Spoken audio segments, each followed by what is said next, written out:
She cannot give you an heir, his advisers insisted. The Duke looked at his barren wife and said, "Then the line ends with me." His adviser called her a broken tool and demanded he trade her for a younger, fertile bride to save the family name.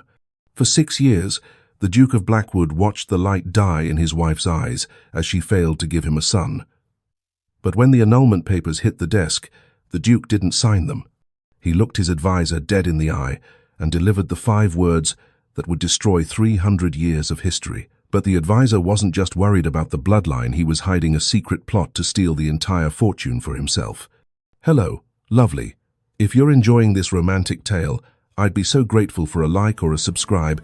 It helps me bring you more stories of love, longing, and history. And if you're up for it, tell me in the comments where you're watching from. I read every note, and it always brings a smile to my face. Chapter 1. The Weight of Legacy. The rain came in sheets against the study windows, each gust of wind sending rivulets racing down the glass like tears. Duke Alistair Blackwood sat motionless at his mahogany desk, surrounded by leather-bound ledgers that documented 3 centuries of Blackwood history. The pages before him chronicled births, deaths, marriages, and inheritances, an unbroken chain stretching back to 1624, when the first Duke of Blackwood had received his title from King James. The study smelled of leather and smoke, of old paper, and the peculiar mustiness that clung to ancient documents. A fire crackled in the hearth, offering warmth against the October chill, but Alistair felt cold nonetheless. His dark brown hair, perfectly combed as always, did nothing to soften the tension etched into his features. At 32, he should have been in his prime, a man secure in his position, his legacy assured. Instead, he felt hollowed out, caught between 2 impossible choices. The door opened without ceremony, and Lord Vincent Hawke entered with the confidence of a man who considered himself indispensable. Vincent was 43, lean and sharp-featured, with greying temples that lent him an air of distinguished authority. He had been Alistair's father's advisor before becoming Alistair's own, a constant presence at Blackwood Manor for more than 2 decades. "Your Grace," Vincent said, his voice carrying that particular tone of concerned efficiency that Alistair had come to dread. "I trust you've had time to review the figures I provided yesterday." Alistair gestured to the open ledger before him without looking up. "I have." Vincent crossed the Persian rug, his footsteps muffled, and positioned himself across the desk. He remained standing, a subtle assertion of urgency. "Then you understand the gravity of our situation. 6 years of marriage, Your Grace. 6 years without an heir. The estate's future grows more uncertain with each passing season." There it was, the conversation they had been having, in various forms, for the past 2 years. Alistair's jaw tightened, but he forced himself to meet Vincent's gaze. "I am aware of how long I have been married, Vincent. I require no reminder. Forgive me, Your Grace, but someone must speak plainly." Vincent leaned forward, his palms flat against the desk. "Without a son to inherit, the Blackwood name will cease to exist. 300 years of history, of service to the crown, of stewardship over these lands, all of it will pass to your cousin Reginald, who has never set foot on this estate and cares nothing for its people." Alistair's fingers curled around the edge of the ledger. Reginald was a gambling fool who would sell off the estate piecemeal to pay his debts. Every tenant farmer, every household servant, every family who had lived under Blackwood protection for generations would suffer for it. "I am not unaware of the consequences," Alistair said quietly. Vincent straightened, his expression softening into something that might have passed for sympathy. He moved to the side of the desk, his fingers trailing across the stack of estate documents. Alistair had been reviewing property deeds, tenant agreements, investment records. "Of course not. You are a man of duty, Your Grace. You always have been, which is why we must discuss practical solutions." "Practical solutions." Alistair's voice was flat. "The Duchess is a good woman," Vincent continued, his tone carefully measured. "No one questions her character or her grace, but we must face facts. She cannot give you what you need, what the estate needs." He paused, letting the words settle like stones. "There are options, Your Grace, dignified options. A quiet dissolution of the marriage. Lady Charlotte would be provided for generously, of course. And you could remarry. A younger woman, from good stock, proven fertility." "Enough." The word cracked through the air like a whip. Vincent fell silent, but Alistair could see he was not deterred. He never was. Alistair pushed back from his desk and stood, walking to the window. The rain had intensified, turning the manicured gardens into a blur of grey and brown. Beyond the grounds, he could just make out the tenant cottages, smoke rising from their chimneys. All of it, every acre, every soul, rested on his shoulders. A memory rose unbidden. Charlotte, on their wedding day, standing beside him in the chapel at St. Margaret's. She had been 20 years old, radiant in ivory silk, her pale blue eyes full of hope and love. When she had spoken her vows, her voice had trembled slightly, and he had wanted nothing more than to protect her, to make her happy, to build a life worthy of the trust she had placed in him. 6 years. 6 years of love, of companionship, of quiet moments and shared laughter. 6 years of watching that hope in her eyes gradually dim, replaced by guilt and self-recrimination every month when her courses came. 6 years of doctors and remedies and prayers that went unanswered. "She is my wife," Alistair said, not turning from the window. "I made vows before the church and before all witnesses, for better or worse, in sickness and in health." "Noble sentiments, Your Grace," Vincent replied, and there was something in his voice. Was it impatience? "But the church would grant an annulment under these circumstances. Barrenness is considered grounds." "Do not use that word in my presence." Alistair's voice was low, dangerous. Vincent raised his hands in a placating gesture. "Forgive me. I speak only out of concern for the Blackwood legacy. Someone must ensure these interests are properly managed for future generations."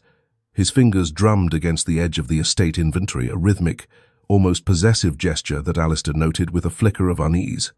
Future generations, as if Vincent's dedication to the Blackwood name extended beyond his own position, his own comfortable life within these walls. But Alistair dismissed the thought.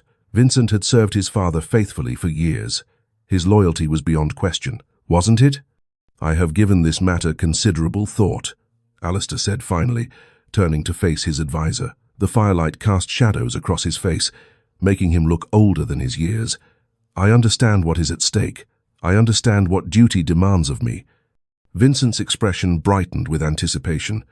"Then you will consider—" "No." The single word hung in the air between them. "Your Grace." "I will not cast aside my wife like a broken tool, simply because she has not produced the result I desired." Alistair's voice was steady now, hardened by decision. "Charlotte is not a broodmare. She is a woman of intelligence, grace, and dignity. She is my partner, my companion, and I will not betray her. But the estate will pass to Reginald upon my death." Alistair met Vincent's gaze without flinching. "Or perhaps I shall name another heir. There are options beyond divorce and remarriage." Vincent's expression flickered. Something unreadable passed across his features. Disappointment, certainly, but something else as well. Something that made Alistair's instincts prickle with warning. Was it calculation? Ambition? The moment passed too quickly to analyze. "Your Grace," Vincent said, his voice tight with controlled frustration. "You cannot simply— The line ends with me, then." Alistair's words were quiet but absolute. Final. "If that is the price of honor, of keeping my vows to the woman I love, then so be it. The Blackwood name has endured for 300 years. That will have to be enough." Vincent stared at him for a long moment, and in that silence, Alistair thought he glimpsed the truth beneath his advisor's mask of concern. But then Vincent bowed, stiff and formal. "As you wish, Your Grace. I am, as always, your humble servant." He withdrew from the study, closing the door with exaggerated care.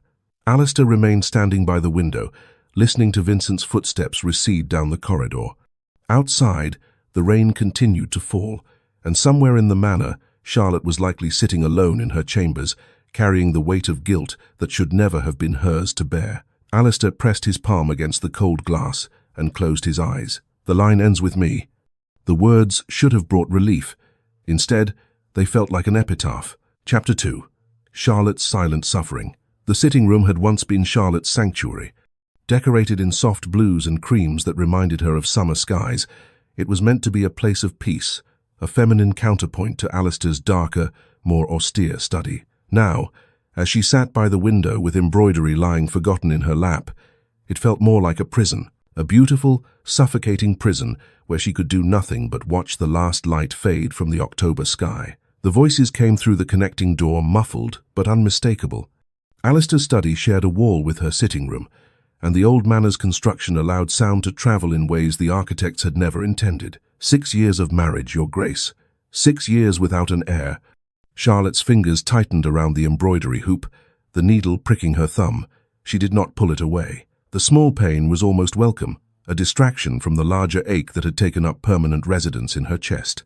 The estate's future grows more uncertain with each passing season. She knew Vincent's voice as well as she knew her own.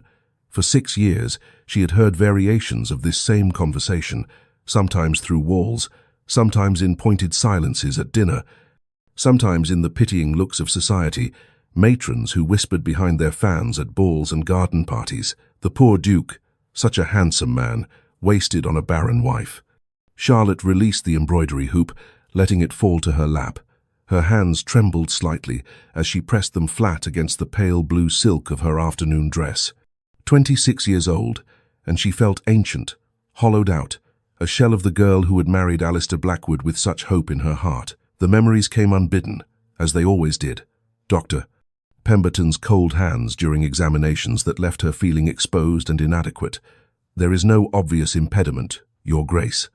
Sometimes these things simply take time. Month after month of hope, that peculiar, desperate hope that came when her courses were late by even a day. And then the crushing disappointment when the blood came anyway. Proof of her failure written in crimson. The pitying looks from Alistair's cousin Margaret. The carefully worded questions from the Dowager Duchess before she passed. Any happy news to share, my dear? Always the same answer. Always the same shame burning in Charlotte's cheeks. She heard Alistair's voice now, low and tight with tension. I will not cast aside my wife like a broken tool. Charlotte stood abruptly, moving away from the window. She could not bear to hear more. Could not bear to hear Alistair defend her out of duty, out of honor, when she knew that she was destroying everything he had worked for, everything his family had built for 3 centuries. A soft knock at the door pulled her from her spiraling thoughts. "Come in," she called, forcing her voice to sound steady. The door opened to reveal Clara Hawke, wrapped in a dove-grey traveling cloak still damp from the rain. At 28, Clara was 2 years Charlotte's senior, with dark auburn hair and warm brown eyes that seemed to see everything. She was Vincent's younger sister, though Charlotte had long since learned not to hold that relation against her. Clara possessed none of her brother's calculating coldness. "Forgive the intrusion," Clara said, pulling off her gloves. "I know I should have sent word, but I was visiting the vicar's wife in the village and thought I might stop for tea." "If you're not engaged." "Clara," Charlotte's voice broke slightly on the name. "Of course. Please, come in." Clara's expression shifted immediately from polite inquiry to concern. She crossed the room quickly, catching Charlotte's hands in her own. "What's wrong? You look dreadful, forgive me for saying so plainly, but it's true." Charlotte tried to smile, but the expression felt wrong on her face. "I'm perfectly well, just tired." "Charlotte." Clara's voice was gentle but firm. She guided Charlotte back to the settee by the window and sat beside her. "We have been friends for 4 years. I know when you're merely tired and when something is truly wrong."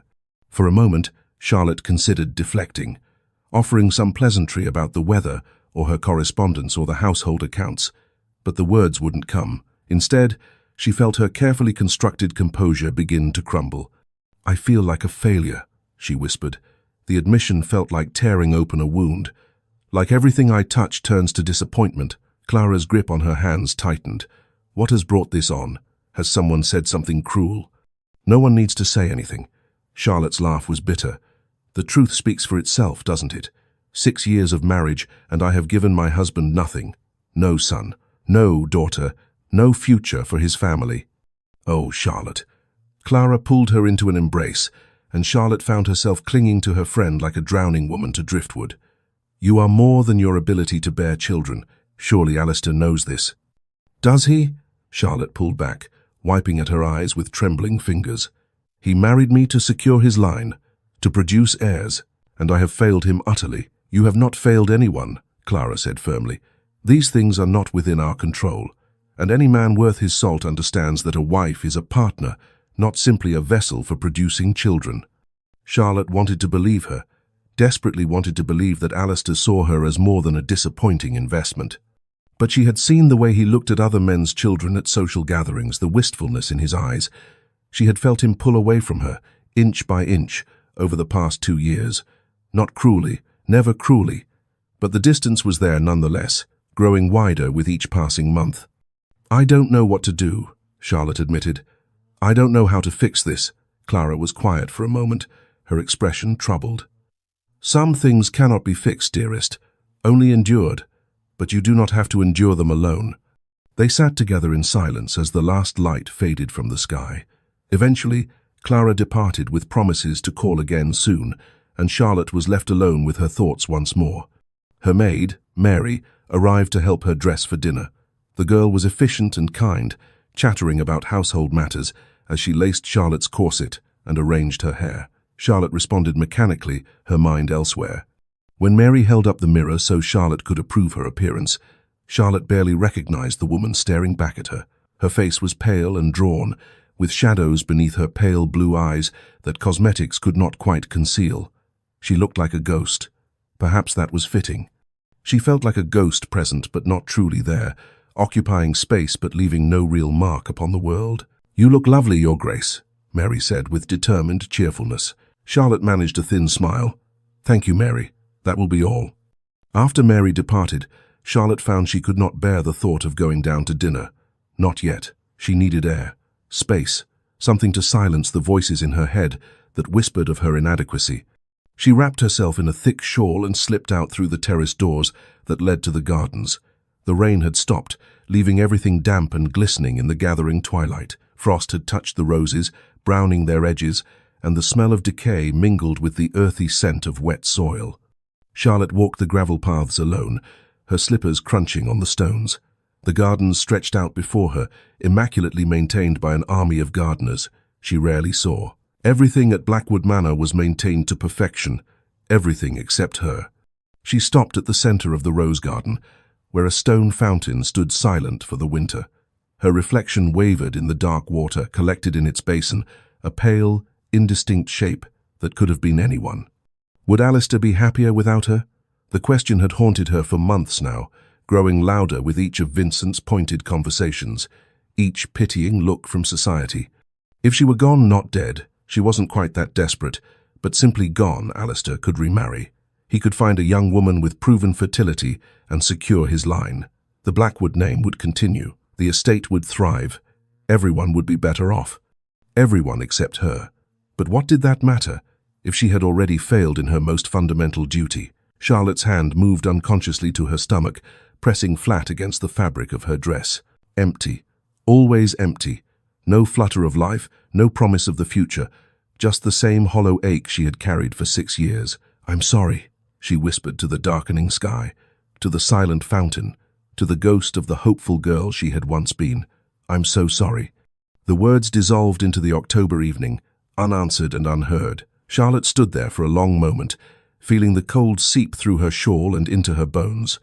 Then, with mechanical precision, she turned and walked back toward the manor. Each step felt heavier than the last. By the time she reached her chambers, a decision had crystallized in her mind, hard and cold and necessary. She would withdraw, emotionally, if not physically. She would stop hoping, stop hurting, stop allowing herself to be vulnerable to the disappointment that came with every failed month. She would be the perfect duchess in public, gracious, elegant, untouchable. And in private, she would protect what remained of her heart by simply feeling less. It was the only way to survive. Charlotte closed the door to her sitting room and turned the key in the lock. Then, finally alone, she allowed herself to weep quiet, dignified tears that no one would ever see.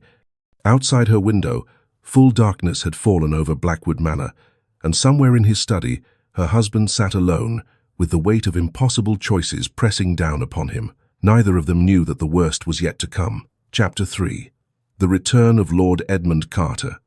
The sound of carriage wheels on gravel drew Charlotte to her sitting room window on a grey November afternoon. 3 weeks had passed since her decision to withdraw into herself, and she had become quite accomplished at it. She moved through the manor like a porcelain figure, beautiful, fragile, and fundamentally hollow. But now, watching an elegant black carriage pull to a stop before the entrance, she felt the first stirring of something other than numbness. Curiosity, perhaps, or dread. A man emerged, tall and lean, dressed in the kind of expensive tailoring that spoke of London's finest establishments. Even from this distance, Charlotte recognized the easy confidence in his movements, the way he surveyed the manor with an air of casual appraisal. Her breath caught Edmund Carter. Charlotte's hand flew to her throat, her heart suddenly racing. She had not seen Edmund in 6 years, not since those heady weeks before her engagement to Alistair, when the world had seemed full of possibility, and she had been young enough to believe in fairy tales. She watched as Alistair emerged from the manor to greet their unexpected guest. Even from above, she could see the warmth in her husband's posture, the genuine pleasure of greeting an old acquaintance. Of course, Edmund and Alistair had been at Oxford together. She had forgotten that connection, buried it alongside all the other memories from that complicated time. Charlotte knew she should go down. Propriety demanded it. But her feet remained rooted to the floor as a cascade of memories washed over her. The Thornbury Ball, 6 years ago. Edmund bowing over her hand, his green eyes alight with humour. "Miss Charlotte Ashford, I've heard your wit is as sharp as your beauty is legendary. Dare I hope both rumours are true." Long walks through Hyde Park, his arm steady beneath her hand, conversation flowing as easily as the serpentine beside them, dancing until dawn, laughing until her sides ached, feeling seen and delighted in. And then Alistair, the Duke of Blackwood, with his dark intensity and unwavering attention, the way he looked at her as though she were the only woman in any room. The choice she had made: rank, security, and yes, love of a different kind, deeper, more serious. Edmund had been summer sunshine. Alistair had been a storm that swept her away. Charlotte pressed her palm against the cool window glass. That girl who had made that choice felt like a stranger now. Where had she gone? That hopeful creature who believed love would be enough. "Your Grace," Mary's voice broke through her reverie. "His Grace requests your presence in the drawing-room. Lord Edmund Carter has arrived." Charlotte turned from the window, her expression carefully neutral. "Of course. Help me change, please. Something appropriate for receiving guests." 20 minutes later, dressed in a gown of deep burgundy that brought colour to her pale cheeks, Charlotte descended the main staircase. The marble floor of the entrance hall gleamed below her, and she could hear voices from the drawing-room, Alistair's measured tones, and another voice, warmer and more animated. "Edmund?" She paused at the top of the stairs, her hand gripping the banister. Her heart lurched in her chest, not with romantic longing, but with something more complicated: nostalgia for the girl she had been, curiosity about the man he had become, and underneath it all, a creeping sense of guilt for feeling anything at all. Then Edmund appeared in the doorway below, looking up as if he had sensed her presence. Their eyes met, and for a moment, the years fell away. His face had matured lines around his eyes now, a certain gravity that hadn't been there before, but his smile was the same. Warm, open, uncomplicated. "Lady Charlotte," he said, and his voice carried up the stairs like a melody she had forgotten she knew. "You are as lovely as ever." Charlotte descended slowly, aware of her husband appearing behind Edmund, watching. "Lord Carter, what an unexpected pleasure." She offered her hand, and Edmund bowed over it with perfect propriety. But when he straightened, she saw concern flicker in his green eyes. He saw too much. He always had. The drawing-room was warm despite the grey day outside, a fire crackling in the marble hearth. Charlotte arranged herself on the settee while Alistair and Edmund settled into chairs, and tea was brought. The conversation flowed around her talk of London, of mutual acquaintances, of Edmund's recent travels to the continent. "Business on the estate brought me to the area," Edmund was saying. "I've purchased a property in Derbyshire, and there were matters requiring my attention. When I realised I was so close to Blackwood Manor, I couldn't resist calling upon old friends. "You must stay," Alistair said with genuine warmth. "We have ample room, and it's been far too long since we've had proper company." Charlotte noticed how Edmund's gaze kept returning to her, studying her with the attention of someone trying to solve a puzzle. She maintained her composure, pouring tea with steady hands, but she could feel his concern like a physical touch. Finally, when Alistair excused himself to speak with his steward about some urgent matter, Edmund moved to sit beside her on the settee, not improperly close, but near enough for private conversation. "You seem different, Charlotte," he said quietly, abandoning formality now that they were relatively alone, though a footman remained stationed near the door. "Sadder. Is everything quite well?" The directness of the question caught her off guard. In 6 years of marriage, no one had asked her that so plainly. Everyone tiptoed around her failure, her inadequacy, offering platitudes or pitying looks but never direct inquiry. "I'm perfectly well," she said automatically. "No," Edmund said gently. "You're not. I may not have seen you in 6 years, but I remember the girl who could make an entire ballroom laugh with a single witty observation, who approached life with such joy. What's happened to her?" Charlotte felt something crack inside her carefully constructed walls. "People change, Edmund. 6 years is a long time. Not that much. Not unless something has hurt them very badly." She looked at him then, really looked at him, and found only genuine concern in his eyes. No judgment, no expectation, just the easy warmth that had made him such pleasant company all those years ago. Despite herself, Charlotte felt her lips curve into a small smile, the first genuine expression of pleasure she had worn in weeks. "You always did have a talent for seeing past pretense, and you always had a talent for deflection," Edmund countered, but his own smile softened the words. "But very well, I won't press. I'm simply glad to see you again, even if the circumstances seem to have dimmed your light somewhat." They talked for another quarter hour, falling into an easy rhythm that felt both familiar and strange. Edmund told her of Venice, of the art and music, and the peculiar custom of wearing masks during Carnival. Charlotte found herself genuinely engaged, asking questions, even laughing at his descriptions of a gondolier who had sung opera with more enthusiasm than skill. She didn't notice Alistair return until she caught movement from the corner of her eye. He stood in the doorway, and something in his posture made her breath catch. His expression was carefully neutral, but his dark eyes held an intensity that made her chest tighten. How long had he been watching them? Across the room, Vincent Hawke had also materialized, seemingly from nowhere. His sharp features betrayed nothing, but Charlotte saw the way his gaze moved between her and Edmund, calculating, assessing. "Lord Carter," Alistair said, his voice perhaps a shade too controlled. "I've had a room prepared for you. You'll stay a fortnight, I hope. There's much to discuss regarding estate management, and I confess I could use the company." "You're most generous," Edmund said, standing. If he sensed any tension, he didn't show it. "I gratefully accept." The rest of the afternoon passed in a blur of polite conversation. Vincent engaged Edmund in discussion about his Derbyshire property, asking detailed questions about its size, its income, its prospects. Charlotte noticed how Vincent leaned in, his attention focused, as if filing away every detail. "You must allow me to assist with any estate matters while you're here," Vincent said smoothly. "His Grace and I work quite closely on ensuring the Blackwood interests are properly managed. Perhaps we might extend that expertise to your own holdings?"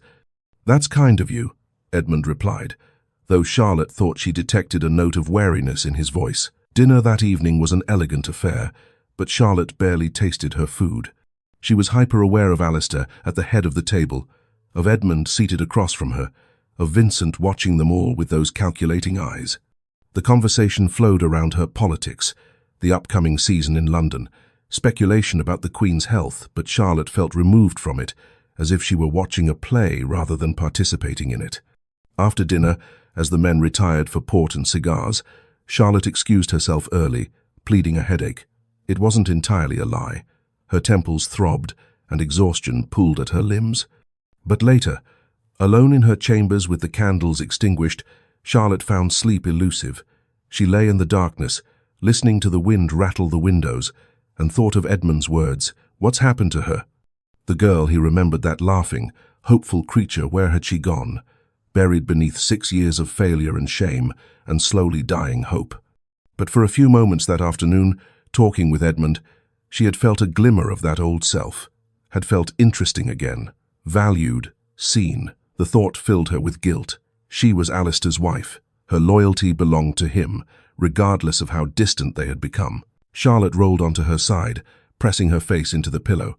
Tomorrow she would reinforce her walls, would remember her place, would be the proper duchess that circumstances demanded. But tonight, just for tonight, she allowed herself to acknowledge the truth. Edmund made her feel like herself again, and that was dangerous. In his study 3 floors below, Alistair stood by the window, a glass of brandy forgotten in his hand. The grounds were dark save for the scattered lights from windows, including one in the east wing where Edmund Carter had been installed. Alistair had seen Charlotte's face when she talked with Edmund, had seen her smile, truly smile, in a way she hadn't smiled at him in months. perhaps years. The jealousy that churned in his gut was unfamiliar and unwelcome. He had no right to it. He had failed Charlotte in ways he was only beginning to understand. He had allowed duty and pressure and his own inadequacy to drive a wedge between them. And now another man had walked into his home and accomplished in one afternoon what Alistair hadn't managed in weeks. He had made Charlotte happy. The brandy burned as he finally drank it, but it did nothing to warm the cold knot forming in his chest. In the doorway behind him, unnoticed, Vincent Hawke smiled into the darkness. Chapter 4. Manipulation and Doubt. The rain had been falling for 3 days straight, turning the grounds of Blackwood Manor into a watercolour of greys and browns. Charlotte sat in her sitting room on the 4th morning of Edmund's stay, watching fog roll across the gardens like a living thing, when Clara Hawke was announced. "I hope I'm not intruding," Clara said, removing her damp cloak. Her expression was troubled, her usual warmth tempered by concern. "I felt we should speak." Charlotte gestured to the settee. "Of course. You're always welcome, Clara. You know that." They settled into the familiar ritual of tea, but Charlotte could sense her friend's unease. Clara kept glancing toward the door, her fingers fidgeting with her teacup in a way that was entirely unlike her usual composure. "I've noticed Lord Carter is still in residence," Clara finally said, her voice careful. "He seems to have extended his stay." "Alistair invited him to remain a fortnight," Charlotte replied, defensive despite herself. "They were friends at Oxford. It's perfectly natural." "Charlotte," Clara set down her cup with a decisive click. "I must speak plainly, even if it makes me uncomfortable. Be careful, dear friend. My brother seems unusually interested in Lord Carter's stay." Charlotte felt her spine stiffen. "What do you mean?" "Vincent has been." Clara paused, choosing her words carefully. "He has been observing you and Lord Carter together, taking note of your interactions, and yesterday I saw him in private conversation with Lord Carter in a way that seemed calculating." "Clara, you're being dramatic. Your brother is Alistair's advisor. He's naturally interested in any guest who—" "My brother is interested in power," Clara interrupted, her voice dropping to barely above a whisper. "He always has been, and lately I've noticed him paying particular attention to matters that should not concern an advisor. Estate inventories, property deeds, the line of succession." She leaned forward, her brown eyes intense. "Charlotte, I love my brother, but I know him. Whatever he's planning, it is not for your benefit or the Duke's." Charlotte wanted to dismiss her friend's concerns, but something in Clara's earnestness gave her pause. "What would you have me do?" "Simply be cautious. With Lord Carter, with Vincent, with—" Clara's voice softened.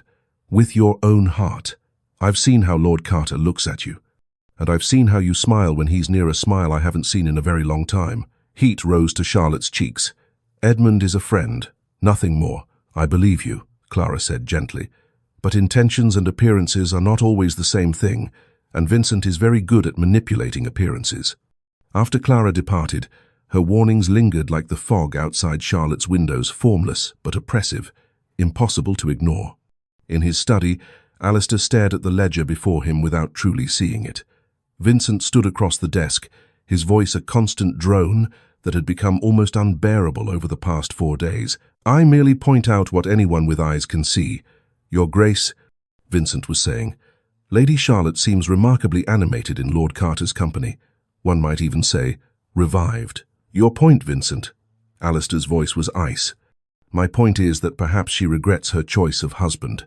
Vincent's words were carefully measured, poisonous in their precision. 6 years is a long time to realize one has made a mistake. Lord Carter was a suitor before you, was he not? Perhaps she wonders what life might have been like had she chosen differently. Alistair's hands curled into fists beneath the desk. "Charlotte is my wife. Her honor is beyond question." Of course," Vincent said smoothly. "I speak merely of emotional attachment. Surely you've noticed how she brightens in his presence, how she laughs at his stories. When was the last time she laughed that way with you, Your Grace?" The words hit their mark because they were true. Alistair had noticed. Every smile Charlotte gave, Edmund felt like a small death, a reminder of how thoroughly he had failed to make his own wife happy. "The estate documents," Alistair said abruptly, desperate to change the subject. "Why have you been taking inventory of the paintings in the gallery? The silverware?" Vincent didn't miss a beat. "Proper documentation, Your Grace.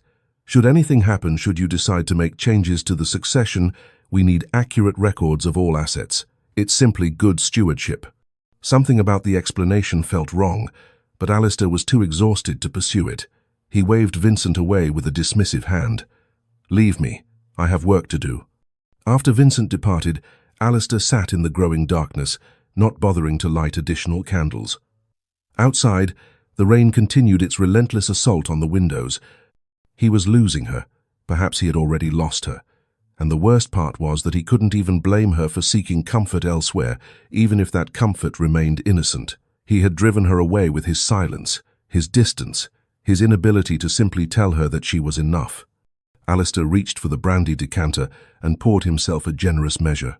It was barely noon, but what did it matter? He had already failed at everything that truly counted. Charlotte found Edmund in the conservatory the next morning, examining an exotic orchid that had been a gift from a botanist friend of Alistair's. The glass walls were fogged with condensation, creating a warm, private world within the larger coldness of the manor. "Good morning," she said, and was rewarded with Edmund's warm smile. "Charlotte, I was hoping you'd join me. Look at this specimen. Have you ever seen anything so delicate yet resilient?" They fell into easy conversation as they walked among the winter plants. Edmund had a gift for making everything interesting. He could tell a story about a simple merchant in Florence that would have her laughing, or explain the architectural innovations of Venetian bridges in a way that made her genuinely curious. "You should travel," Edmund said as they paused by a window overlooking the foggy grounds. "You would love Venice. The light there, it's unlike anywhere else in the world. And the art. You always had such refined taste. I remember you could spend hours in galleries." "That was a long time ago," Charlotte said softly. "Not so long that you've completely changed." Edmund's voice was gentle, though I confess I do see differences. The Charlotte I knew was confident, witty, absolutely carefree. She would have dragged me through every gallery in London, arguing about brushwork and composition. Charlotte felt an ache in her chest. That girl, she had no responsibilities, no expectations weighing on her. "Responsibilities," Edmund repeated, something sad in his tone. "Yes, marriage brings those, doesn't it?" He hesitated, then added carefully, "Are you happy, Charlotte?" The question hung in the humid air between them. Charlotte opened her mouth to give the expected answer. Of course, she was happy. She was a duchess. She had everything any woman could want, but the words wouldn't come. "I don't know," she whispered instead. "I don't know if I remember what happy feels like anymore." Edmund's hand moved as if to touch her arm, then fell away. "You deserve happiness. You deserve to be cherished for who you are, not mourned for what you cannot provide." The words were too close to her deepest wounds. Charlotte turned away, blinking back sudden tears. "I should go. This isn't. It's not appropriate. Charlotte," but she was already walking away, her footsteps quick on the stone floor. Yet the next day, she found herself seeking him out again. And the day after that, they walked the grounds despite the fog, properly chaperoned by Mary. They discussed books in the library, their heads bent over volumes of poetry. They played cards in the drawing room while Alistair worked late in his study. With Edmund, Charlotte felt like a person again, not a failure, not a disappointment, just Charlotte, interesting, valued, seen. She knew it was dangerous, knew she was walking a line that could easily be crossed, but she couldn't seem to stop herself. The loneliness she had lived with for so long had teeth, and Edmund's friendship was a balm against the constant ache. She remained utterly faithful to her marriage vows.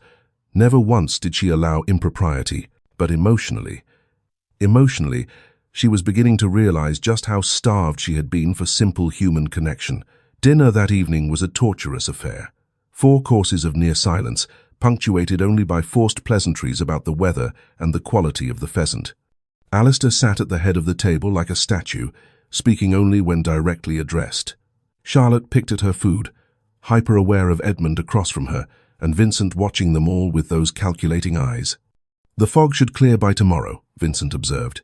"Excellent hunting weather, if you're interested, Lord Carter." "Perhaps," Edmund replied noncommittally. The silence stretched again, oppressive and thick. After dinner, the men retired to the billiards room, while Charlotte excused herself. But she had forgotten her shawl, and when she returned to retrieve it from the drawing room, she heard voices from the billiards room. The door had been left slightly ajar. She shouldn't listen. She knew she shouldn't, but something in Vincent's tone made her pause in the hallway.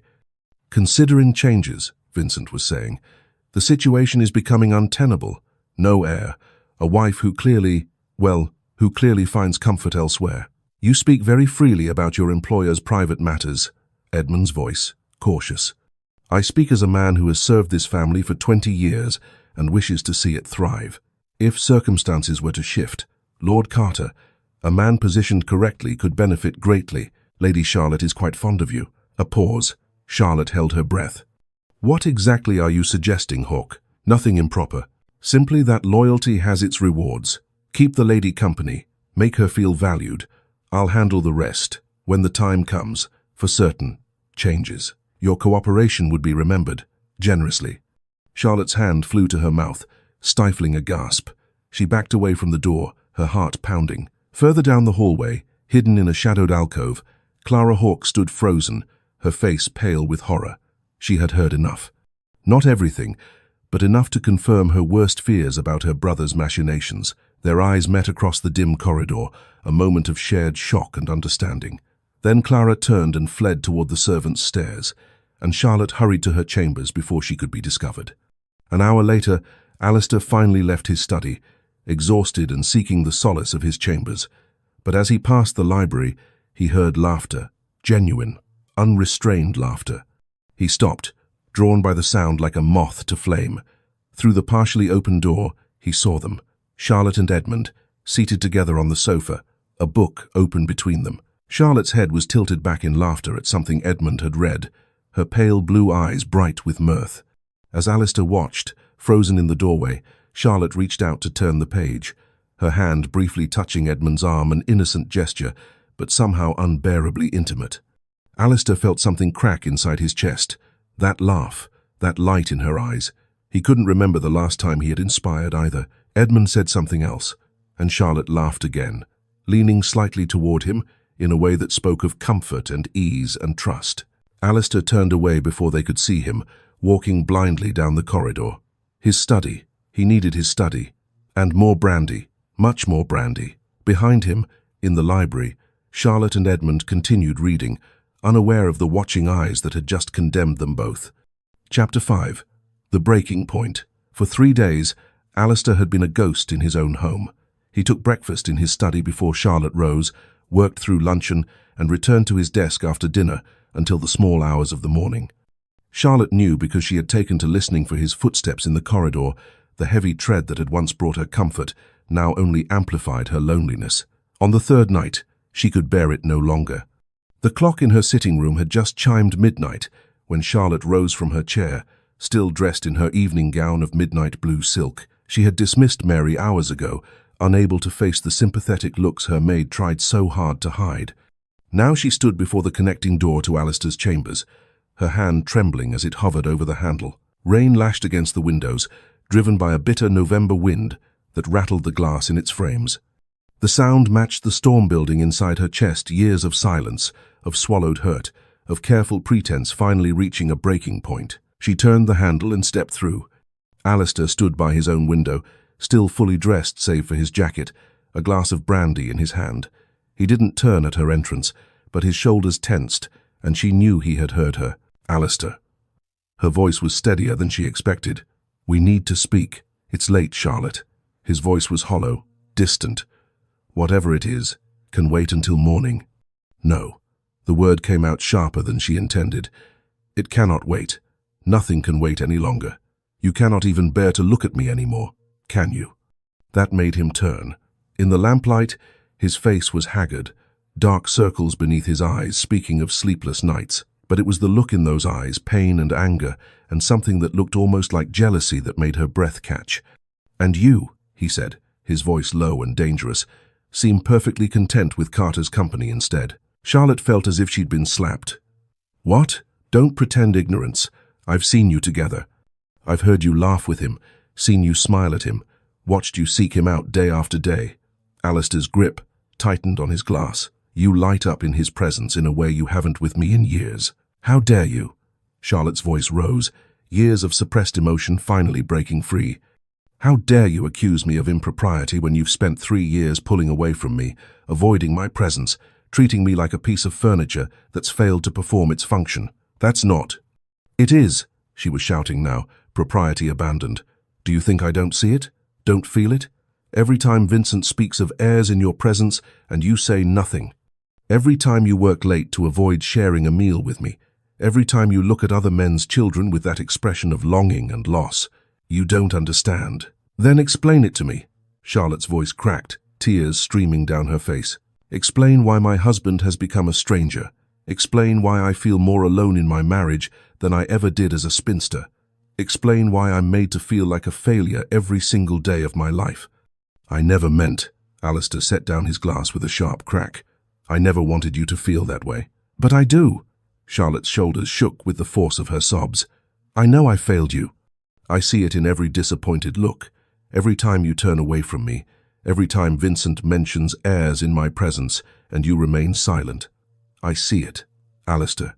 I live with it every moment of every day. The anguish in her voice seemed to pierce through Alistair's defenses. His expression crumbled, and he took a step toward her. Charlotte, you haven't failed me. You could never... Then why? Her voice was raw, broken. Why does it feel like I'm being punished for something I cannot control? Why have you abandoned me when I needed you most? Because I didn't know how to help you. The words exploded from Alistair with the force of long-suppressed truth. I didn't know how to ease your pain without admitting my own. I didn't know how to tell you that watching you suffer was destroying me, that every month when hope died in your eyes, it died in mine as well. Charlotte stared at him, stunned into silence. Alistair ran his hands through his hair, his composure completely shattered. You think I care about heirs? About preserving some bloodline that has brought me nothing but duty and obligation and suffocating expectations? His laugh was bitter. I never cared about heirs as much as I cared about you, but I didn't know how to tell you that duty felt like a noose around my neck, that every time Vincent spoke of divorce and remarriage, I wanted to throw him out of this house, that the thought of losing you was more terrifying than losing the estate, the title, everything. Then why didn't you fight for us? Charlotte's voice was barely a whisper. For me? Because I thought I was doing what was right. Alistair's hands trembled as he reached toward her, then fell to his sides. What everyone expected, what a duke should do. Put duty first. Secure the succession, sacrifice personal happiness for the greater good. His voice broke. I thought enduring the pain in silence was noble. I thought protecting you from my own struggles was the honorable choice. I was wrong. I was so terribly wrong. Charlotte wrapped her arms around herself, suddenly cold despite the fire in the hearth. Do you know what it's like? To feel like you're the obstacle between someone you love and everything they're supposed to be? To watch yourself become the problem that needs solving? You were never the problem. Wasn't I? Charlotte's laugh was hollow. A wife who cannot give her husband an heir. A duchess who cannot secure the succession. Society has very clear words for women like me, Alistair. Barren, defective, useless. Stop. Alistair closed the distance between them in 3 strides. Don't use those words. Don't ever use those words about yourself. Why not? They're true. Charlotte looked up at him, her pale blue eyes swimming with tears. I've been considering leaving. The colour drained from Alistair's face. What? Not with Edmund, she said quickly. Not with anyone. Just leaving, retiring to the country, freeing you to do what everyone says you must do, find a wife who can give you children, someone who isn't broken. You're not broken. Alistair's voice was fierce. Charlotte, you're not broken. This situation is broken. Society's expectations are broken. I am broken for letting those expectations poison what we had. His hands moved to grip her shoulders, his touch desperate. Please don't leave. Please. I know I've failed you. I know I've been absent when you needed me most. But please, give me a chance to make this right. How? Charlotte's voice was anguished. How do we make this right when the fundamental problem remains? I still cannot give you children. Nothing has changed. Everything has changed. Alistair's grip tightened. I've watched you laugh with Carter, watched you come alive in his presence, and I've realized something. I didn't fail you because you couldn't conceive. I failed you because I let duty and expectation blind me to what truly mattered. I stopped being your husband. I stopped being your partner. I let you bear the weight of disappointment alone when I should have been standing beside you, telling society to go hang itself. Charlotte searched his face, looking for truth in his words. Then why didn't you fight for us? Why did you let Vincent poison your mind with talk of divorce and duty? Because I'm a coward. The admission seemed to cost him everything. Because I convinced myself that suffering in noble silence was better than admitting I was drowning, that I was terrified of losing you, of failing my family, of being the Duke who let 300 years of history die. I thought if I could just endure it, if I could just maintain the facade of control, everything would somehow work itself out. His voice dropped to a whisper. I thought I was doing what was right, what everyone expected of me. And what about what I needed? Charlotte's voice broke. What about what we needed? I know. Alistair's own eyes were wet now, tears tracking down his face. I know, and I'm sorry. I'm so desperately sorry. They stood there, barely a foot apart, years of pain and miscommunication hanging between them like a physical barrier. Outside, the rain continued its assault, matching the tears that streamed down both their faces. Charlotte felt something shift inside her chest, not resolution, not forgiveness, but a small crack in the wall she had built around her heart. She saw the truth in Alistair's tears, in the trembling of his hands, in the raw anguish written across his features. He was suffering too. Perhaps he always had been. But knowing that didn't erase the years of loneliness, didn't heal the wounds that had been left to fester. Understanding was not the same as healing. Alistair reached for her hand, tentative, as if afraid she might recoil. Charlotte let him take it, felt his fingers close around hers, warm, solid, familiar. For a moment, they stood connected, the silence between them heavy with all the words they had failed to speak for so long. I don't want to lose you, Alistair whispered. Charlotte looked down at their joined hands, then back up at his face. She saw the man she had married, the intensity, the passion, the vulnerability he so rarely showed. But she also saw the years of distance, the nights spent alone, the slow erosion of trust. Then why does it feel like you already have? She asked softly. The question hung in the air between them, unanswerable. Alistair's grip tightened on her hand, as if he could physically prevent her from slipping away. But Charlotte gently extracted her fingers from his, the loss of contact painful for them both. I can't do this tonight, she said, exhaustion evident in every line of her body. I can't. I need to think, to breathe, to... Her voice broke again. I just need space. Charlotte, please. She held up a hand, forestalling whatever he might say. Just for tonight. Let me have tonight. Alistair nodded slowly, defeat written across his features. Of course. Whatever you need. Charlotte turned toward the door to her dressing room, the small chamber that connected her sitting room to Alistair's bedroom. She paused at the threshold, her hand on the doorframe. For what it's worth, she said without turning around, Edmund is simply a friend. Nothing more. He reminds me of who I used to be, before all of this broke me, but I have never been unfaithful to you. Not in deed, not in thought, not in my heart. I know, Alistair said quietly. I've always known. I couldn't bear to see you happy with someone else when I had failed so completely to make you happy myself. Charlotte closed her eyes against a fresh wave of tears. The tragedy, Alistair, is that you could have made me happy. You did make me happy, once upon a time. We simply forgot how to talk to each other, how to be honest about our pain, instead of hiding it away like some shameful secret. She stepped through the doorway, then paused once more. The door will be closed tonight, but not locked. It was the smallest of olive branches, but Alistair grasped at it like a drowning man. Thank you. Charlotte nodded once, then closed the door softly behind her. She leaned against it, sliding down to sit on the cold floor, her expensive silk gown pooling around her like a deflated balloon. Through the wood, she could hear Alistair moving the clink of the brandy decanter, heavy footsteps, and then silence. In his room, Alistair stood staring at the closed door. Not locked, she had said. Not locked, and wondered how something so simple could feel like both condemnation and hope. He pressed his palm flat against the wood, imagining Charlotte on the other side, as broken and lost as he was. I love you, he whispered to the door, knowing she couldn't hear. I never stopped loving you. I just forgot how to show it. The rain continued to fall, and in their separate chambers, both Duke and Duchess wept for what they had lost, what they had broken, and what they might, if they could find the courage, still manage to save. Chapter 6. Temptation and Distance. The breakfast room was oppressively silent. Charlotte sat at one end of the long mahogany table, pushing eggs around her plate, without eating. At the opposite end, Alistair stared at his untouched coffee, the newspaper before him unread. Between them stretched 12 feet of polished wood and 6 years of accumulated hurt.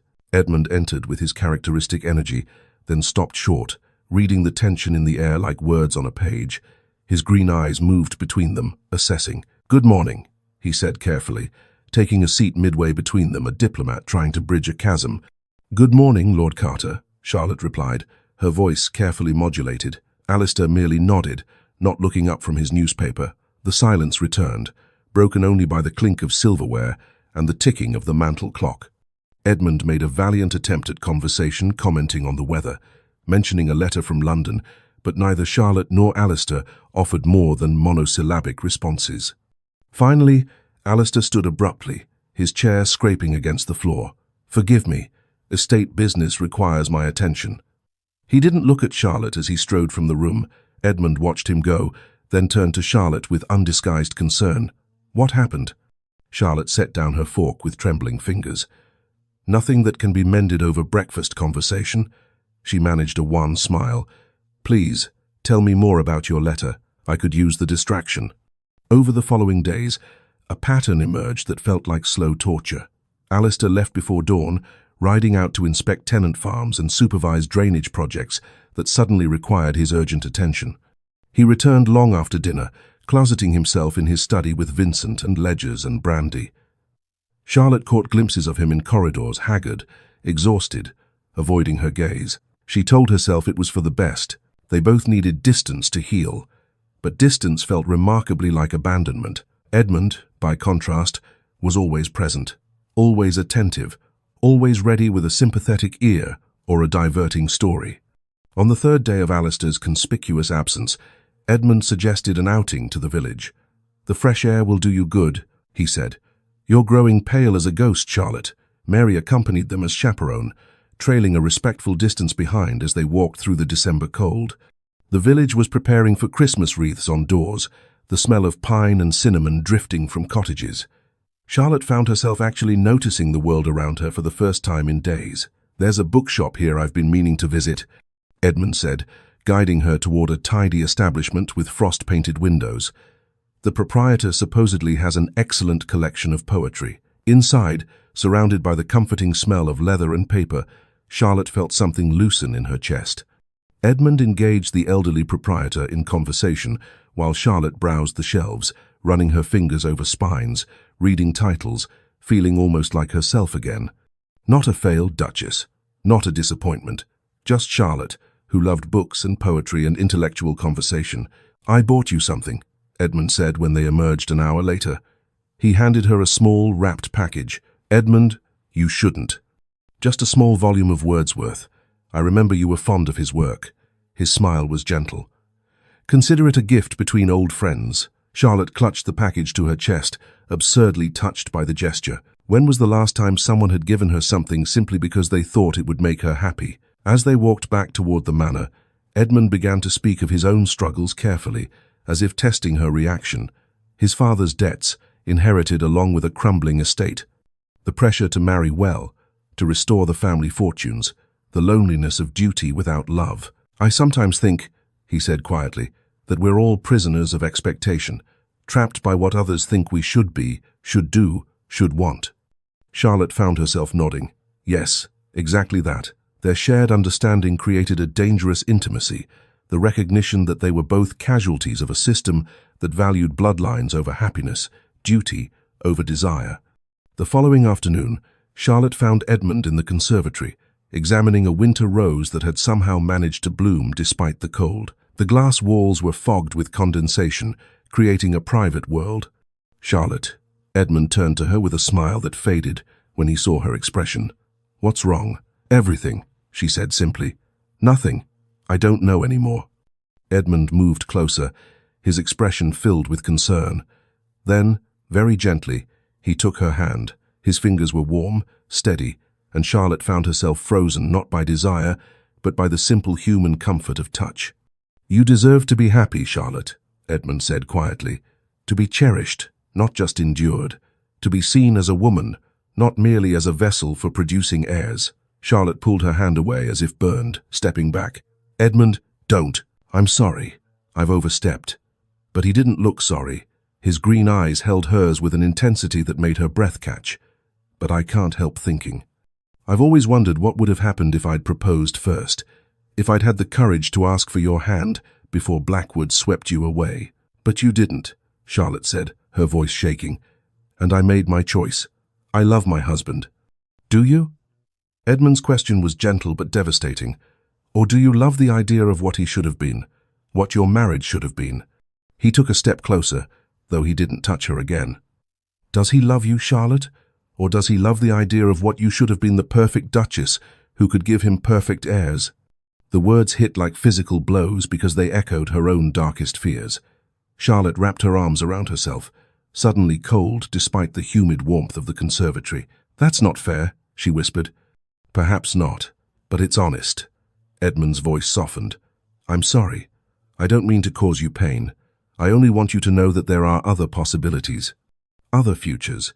You don't have to live like this, walking on eggshells, apologizing for something that isn't your fault, watching yourself diminish day by day." Charlotte turned away, her vision blurred with tears.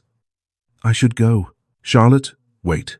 But she was already fleeing, her footsteps quick on the stone floor. That evening, after a silent dinner where Alistair barely acknowledged her presence, Charlotte retreated to the library. She needed the comfort of books, of familiar words, of anything that might quiet the chaos in her mind.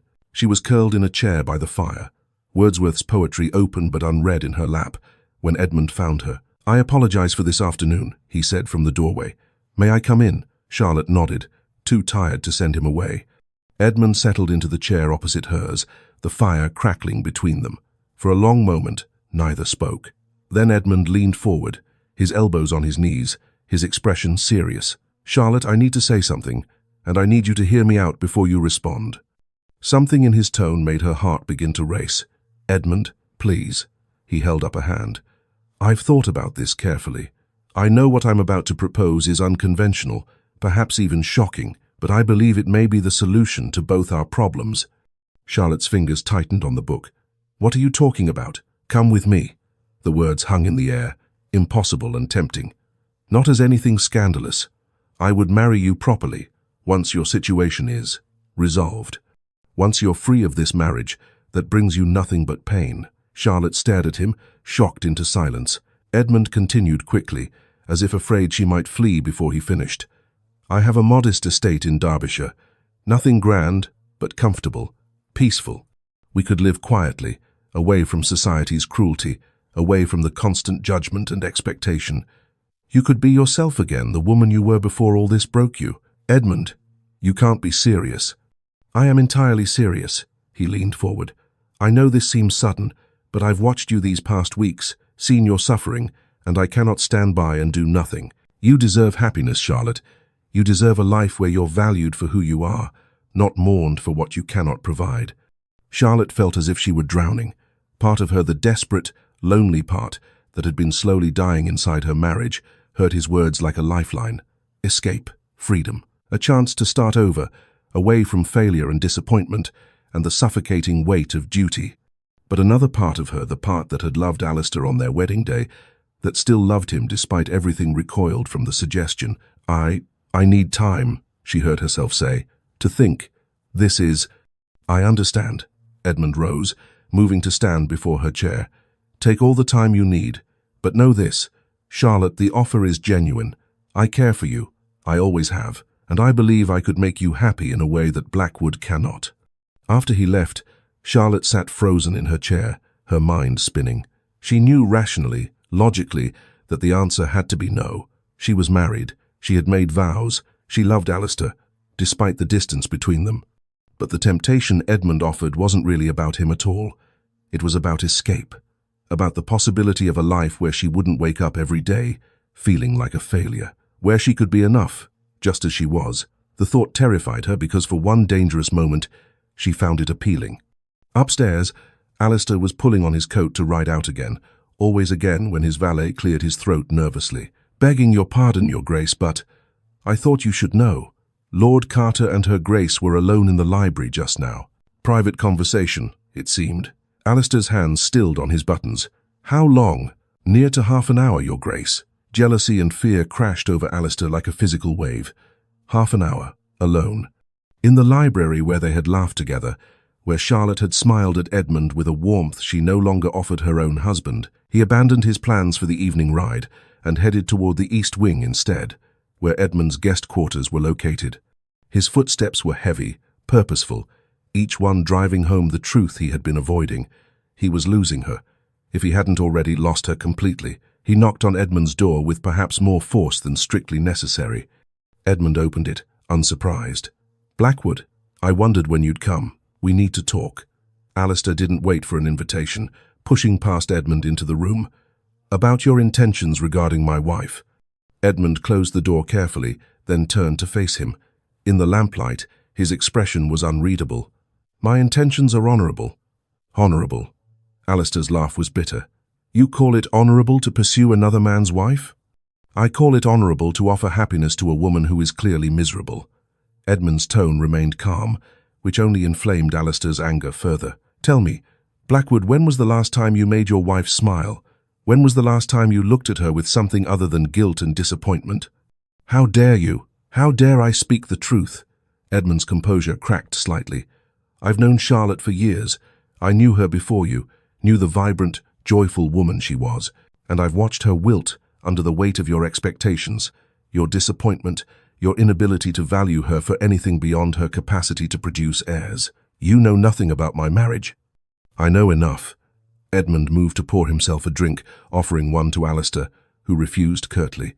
"I know that she deserves better than a husband who avoids her presence, better than a life spent apologizing for something that isn't her fault. And you think you can give her better?" Alistair's voice was dangerous now. "You, with your debts and your crumbling estate and your convenient timing?" Something flickered in Edmund's expression, guilt, perhaps, or calculation. "My financial situation has no bearing on my feelings for Charlotte." "Doesn't it? How convenient that you've suddenly rediscovered your affection for her just when you need to marry well." Alistair took a step closer.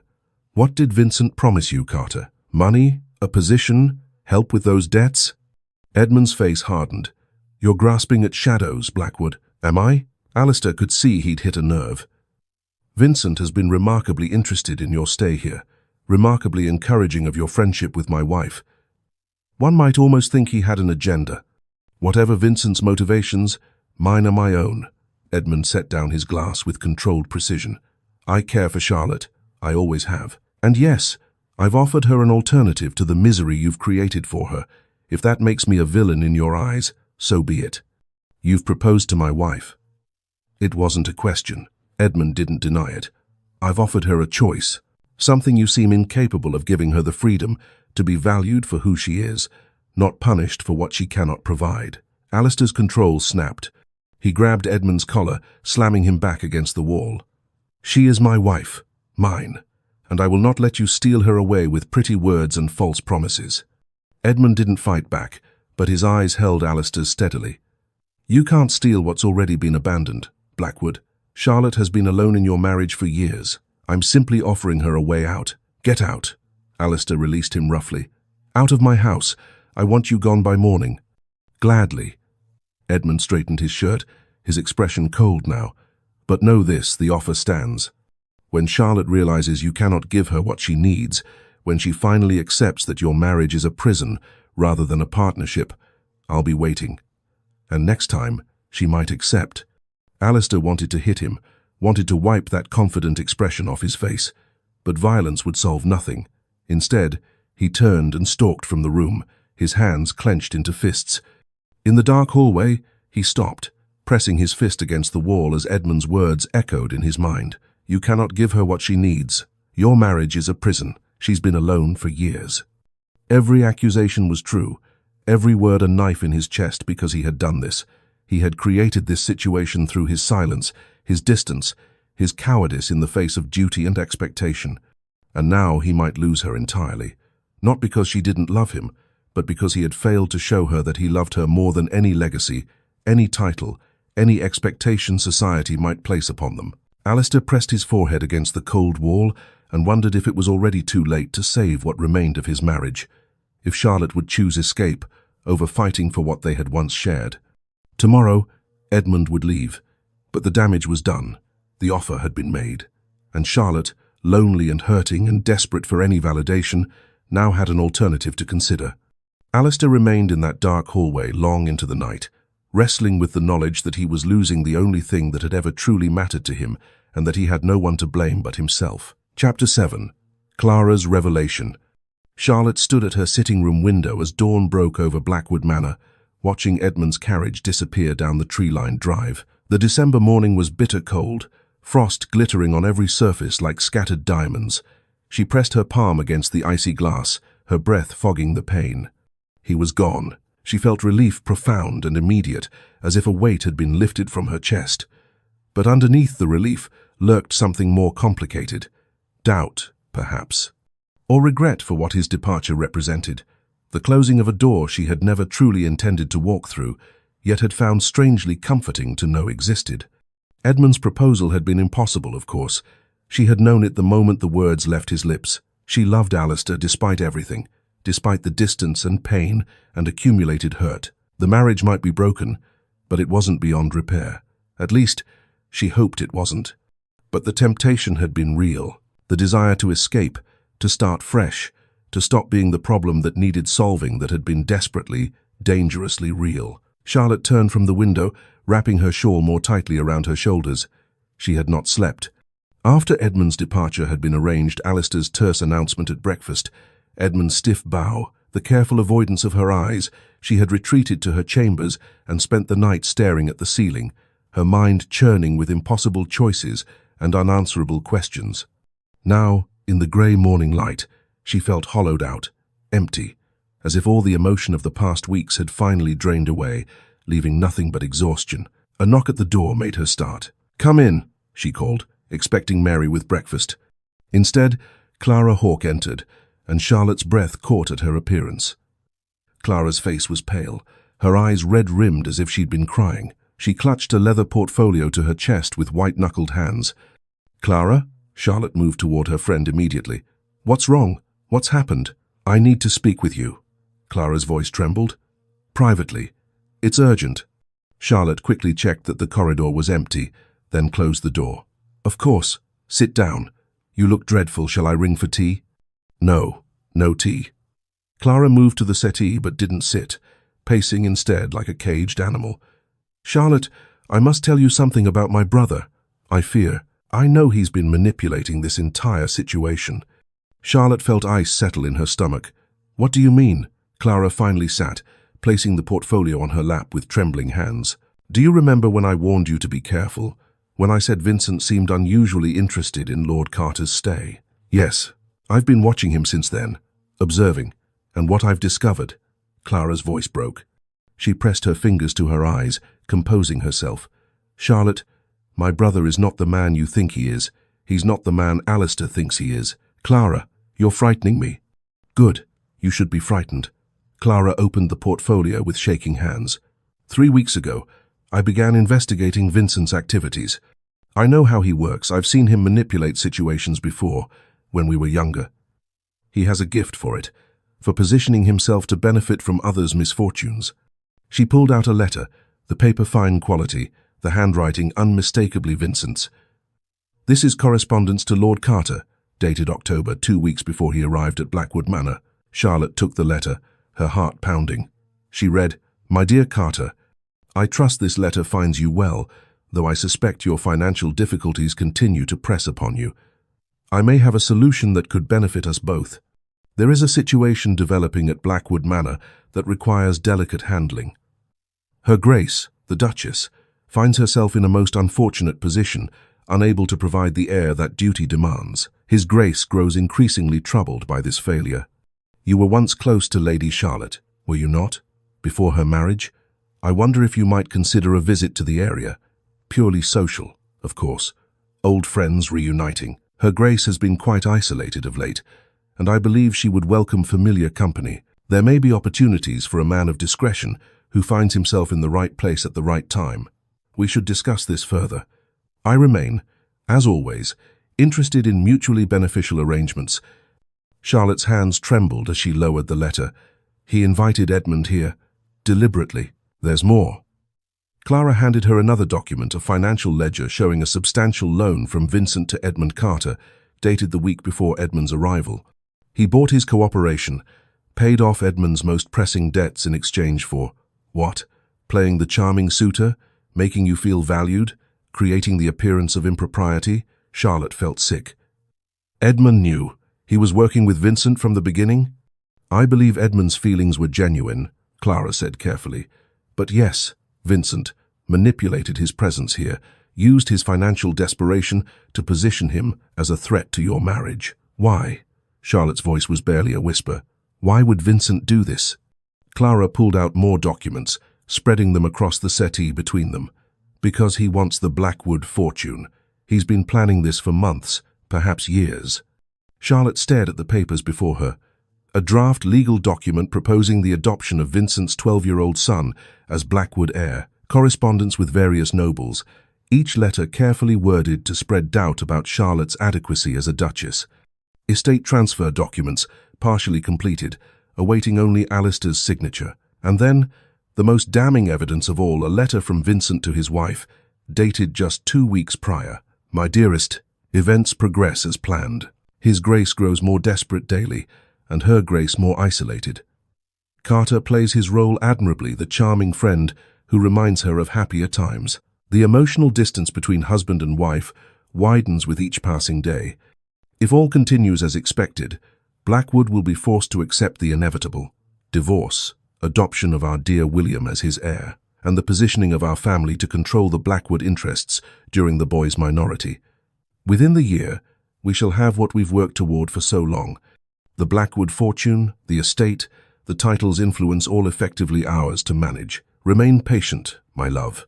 Victory is within reach. Charlotte read the letter twice, her hands shaking with fury. He wanted Alistair to divorce me, to adopt his son, to give Vincent control of everything. Yes. Clara's voice was thick with tears. He's been poisoning your marriage for years, Charlotte. Every comment about heirs, every suggestion of divorce, every manipulation designed to make you both feel inadequate and isolated. He wanted to destroy your relationship so completely that Alistair would have no choice but to turn to him for a solution. His solution being Vincent's own son as heir. Charlotte's voice was cold now, the shock giving way to rage. Giving Vincent control of the Blackwood estate through a 12-year-old boy, he would effectively become Duke in all but name. And I suspect, given enough time, he would find ways to absorb the Blackwood wealth entirely. Clara wiped at her tears. He's my brother, Charlotte, my own blood, but what he's done to you, to your marriage, to his Grace, it's unconscionable. I couldn't stay silent. I couldn't let him destroy you both for his own ambition. Charlotte stood abruptly, pacing to the window. Below, she could see the grounds spreading out in their winter bareness, and beyond, the estate that had been in Alistair's family for 300 years. Vincent had been willing to destroy all of it: her marriage, Alistair's peace, her own sense of self-worth for money and power. How long have you been investigating? Charlotte asked. 3 weeks. Since the night I overheard him speaking with Edmund in the billiards room. I couldn't hear specifics, but the tone. I knew something was wrong. So I began searching his study when he was occupied elsewhere, documenting everything. Clara stood, coming to join Charlotte at the window. He has a history of this, you know. When we were younger, he manipulated our father into disinheriting our younger brother over a fabricated scandal. Robert died alone and penniless because Vincent wanted his portion of the inheritance. Charlotte turned to her friend, seeing the pain in Clara's eyes. That must have been agonizing for you, to discover this about your own brother. It was. It is. Clara's voice broke. But I couldn't let him do it again. Couldn't let him destroy another family for his greed. You've been my dearest friend, Charlotte, and his Grace doesn't deserve this betrayal from the man he trusted most. Charlotte felt a surge of affection for Clara, followed immediately by determination. She had spent weeks feeling worthless, feeling like the problem, allowing Vincent's carefully crafted narrative to convince her she was the obstacle to Alistair's happiness. But she wasn't the problem. She had never been the problem. Vincent was the problem, and it was time to expose him. We must tell Alistair, Charlotte said firmly. Together, right now, before Vincent can destroy any of this evidence. Clara nodded. I was hoping you'd say that. They gathered the documents carefully, returning them to the leather portfolio. Charlotte's hands were steady now, her purpose clear. Whatever damage had been done to her marriage, whatever distance had grown between her and Alistair, they could face it together once the true villain was exposed. "Do you know where His Grace is?" Clara asked. "The library, most likely. He's been spending mornings there since," Charlotte's voice faltered. "Since Edmund arrived, since everything began to fall apart. Since he began avoiding his study, I think Vincent's presence there has become unbearable to him." They found Alistair exactly where Charlotte predicted, standing by the library's tall windows, staring out at the grounds with a glass of brandy already in his hand despite the early hour. He looked gaunt, exhausted, as if he'd aged years in the past week. Charlotte's heart twisted at the sight of him. Whatever had broken between them, he was still her husband, still the man she had chosen, and Vincent had been systematically destroying him, just as he'd been destroying her. "Alistair," she said softly from the doorway. He turned, and for a moment, surprise flickered across his face, surprise at her presence, at the use of his given name rather than his title. Then his eyes moved to Clara, to the portfolio in Charlotte's hands, and his expression shifted to wariness. "Charlotte, Miss Hawke." His voice was carefully neutral. "Is something wrong?" Charlotte approached slowly, Clara following. She saw him tense, saw him prepare for another confrontation, another painful conversation. But when their eyes met, truly met, for the first time in weeks, she saw something shift in his expression. Recognition, perhaps, or hope. "Alistair, I need you to listen," Charlotte said, her voice steady despite the emotion churning inside her. "There's something you must know about Vincent, something we both need to know." She placed the leather portfolio on the library table between them, her hand lingering on its worn surface. "Our marriage has been under attack," she continued, holding his gaze, "but not in the way we thought. Not because of my failure to conceive, not because of Edmund's presence, not even because of our own mistakes, though we've made plenty." She opened the portfolio, revealing the damning evidence within. "We've been under attack by the one man you trusted most, and it's time we fought back." Alistair stared at the documents, then at Charlotte, then at Clara's tear-stained face. Charlotte saw the moment comprehension began to dawn, confusion giving way to disbelief, then to a cold, terrifying fury. "Tell me everything," he said quietly, and so they did. Chapter 8. The Confrontation.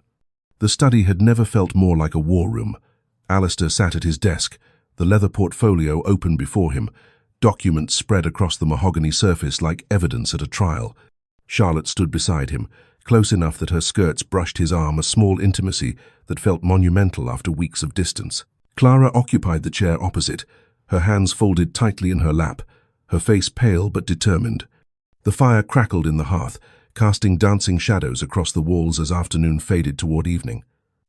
Outside, winter darkness was falling fast, mirroring the cold fury building in Alistair's chest. "He's been my advisor for 8 years, Alistair said quietly, his finger tracing the signature on one of Vincent's letters. "My father's advisor before that. I trusted him with everything, the estate finances, personal matters, my marriage." His voice broke slightly on the last word, and Charlotte's hand moved without conscious thought to rest on his arm. The touch was tentative, testing, but Alistair covered her hand with his own, holding it there. "He betrayed us both," Charlotte said softly, "but now we know the truth. Now we can fight back." Alistair looked up at her, really looked at her for the first time in weeks. He saw the exhaustion in her pale blue eyes, the tension in her shoulders, but also something new, or perhaps something old, rediscovered. Strength, determination. The woman he had married, finally emerging from beneath the weight of manufactured guilt. "I should have seen it," Alistair said. "Should have questioned his motivations, his constant pressure about heirs and duty. I was so caught up in my own inadequacy, my own fear of failure, that I never stopped to ask whose interests he truly served." Clara spoke up, her voice heavy with guilt. "He's very good at manipulation. He's had decades of practice. And he used your honor, your sense of duty, against you, both of you." Alistair stood abruptly, moving to the bell pull. "Enough. It ends tonight. I want him here, now." As they waited for Vincent to arrive, Charlotte remained close to Alistair. The silence between them was different now, not empty, but full of things that needed to be said once this immediate crisis had passed. Charlotte, Alistair said suddenly, turning to face her. Before he arrives, I need to say something. She met his gaze, waiting. I'm sorry. The words came roughly, as if torn from somewhere deep inside him. For all of it. For not fighting for you. For letting him poison my mind with doubt. For making you feel worthless when you are. His voice caught. When you are the most valuable thing in my life. I should have told you that every day. Instead, I let silence and distance destroy what we had. Charlotte felt tears prick her eyes. I'm sorry, too. For withdrawing. For not trusting you enough to share my pain. For letting myself believe his lies about my inadequacy. She took a breath. And for not being honest with you about how deeply lonely I've been. Alistair reached for her hand, and this time she didn't pull away. His fingers laced through hers, warm and solid and real. They stood there for a moment, connected, before the sound of footsteps in the corridor announced Vincent's arrival. Charlotte squeezed Alistair's hand once, then released it. They had a battle to fight, but at least now they would fight it together. Vincent entered with his characteristic confidence, his sharp features arranged in an expression of polite inquiry. Your Grace, you sent for me. His eyes flicked to Charlotte, then to his sister, and something wariness perhaps flickered across his face. Miss Hawke, Lady Charlotte, an unusual gathering. Sit down, Vincent. Alistair's voice was cold, controlled. He remained standing, positioning himself behind his desk like a judge behind a bench. Vincent hesitated, then took the indicated chair. Is something wrong, Your Grace? That depends on your perspective. Alistair gestured to the documents spread before him. I've been reviewing some interesting correspondence. Perhaps you'd like to explain these letters. He pushed the first document across the desk, Vincent's letter to Edmund Carter, inviting him to Blackwood Manor. Vincent's eyes scanned it, and Charlotte saw his jaw tighten almost imperceptibly. I merely suggested an old friend visit, Vincent said smoothly. I thought the company might do Her Grace good. She seemed quite isolated. Indeed. How thoughtful. Alistair's tone was glacial. He pushed forward another document. And this loan you extended to Lord Carter, also an act of friendship? I help where I can. And this? Alistair's voice rose slightly as he presented the draft adoption papers. Planning to help yourself to my estate as well? To install your son as my heir without my knowledge or consent? Vincent's composure cracked. He straightened in his chair, his expression hardening. Your Grace, you must understand. No, you will understand. Alistair leaned forward, his hands flat on the desk. You will understand that I have read every letter, every document, every piece of evidence that proves you have been systematically manipulating me, my wife, and my household for your own financial gain. Clara stood, moving to stand beside Charlotte. He's been planning this for months, Your Grace, perhaps years, using your trust, your honor, your marriage, all as tools to position himself to control the Blackwood fortune. Vincent turned on his sister, his face contorting with fury. You betray your own blood for her, he gestured dismissively at Charlotte. For a woman who cannot even perform the most basic function of a wife. The words hung in the air like poison. Charlotte felt something inside her snap, not break, but transform. All the guilt, all the shame, all the worthlessness she had carried for so long crystallized into pure, righteous anger. You made me believe I was worthless, she said, her voice steady and cold. She stepped forward, drawing herself up to her full height. You manipulated my husband's love into doubt. You orchestrated Edmund's return specifically to create distance between us, to make Alistair question my loyalty, to give him reason to consider divorce. I acted in the Blackwood family's best interests. You acted in your own interests, Charlotte's voice rose. For money, for power, for control of an estate and fortune that will never be yours. You preyed on our pain, Vincent. You took our struggles and weaponized them, all so you could position your own son to inherit what you could never earn yourself. Vincent stood abruptly, his chair scraping harshly against the floor. His mask of civility had completely fallen away now, revealing the calculating ambition beneath. Without an heir, the Blackwood name is meaningless. It will die with you, Blackwood. Everything your family built for 3 centuries will crumble to nothing, he sneered at Charlotte. I would have given it meaning, purpose. Instead, you cling to a barren woman out of misguided sentiment. The room went deadly silent. Then Alistair spoke, his voice soft but carrying the weight of absolute authority. Get out. Vincent blinked. Your Grace, the Blackwood name will endure as I choose it to endure. Alistair's words were measured, final. My wife is worth more than 1,000 heirs, and certainly more than a scheming advisor who values gold over honor. You have manipulated, lied, and betrayed the trust I placed in you. You have attempted to destroy my marriage for profit, and you have shown your true character in this room tonight. Alistair moved around the desk, standing at his full height. I formally dismiss you from my service, effective immediately. You are banned from Blackwood Manor and all associated properties. You have 1 hour to collect your belongings and leave this estate. If you are still here when that hour expires, I will have you removed by force. Vincent's face had gone white with fury. You'll regret this. Without me, without proper guidance, you'll run this estate into the ground. Then that will be my choice to make, not yours. Alistair moved to the bell pull, summoning servants. Escort Mr. Hawke to his chambers and ensure he collects only his personal belongings. Nothing belonging to this household leaves with him. 2 footmen appeared in the doorway. Vincent looked between them, then at Clara, his expression venomous. You've destroyed your own future, sister. Don't expect any support from me when you find yourself alone. I would rather be alone than complicit in your schemes, Clara said quietly. Vincent's laugh was bitter. He straightened his coat with exaggerated dignity, then swept from the room without another word, the footman following close behind. The door closed, leaving Alistair, Charlotte, and Clara in the sudden silence. The fire popped and hissed, the only sound in the room. Alistair moved to the sideboard, pouring 3 glasses of sherry with trembling hands. I apologize you had to witness that, Miss Hawke. Clara, she corrected gently, accepting the glass. After all this, I think we can dispense with formality. Charlotte took her own glass, but didn't drink. Questions still churned in her mind, loose ends that needed addressing.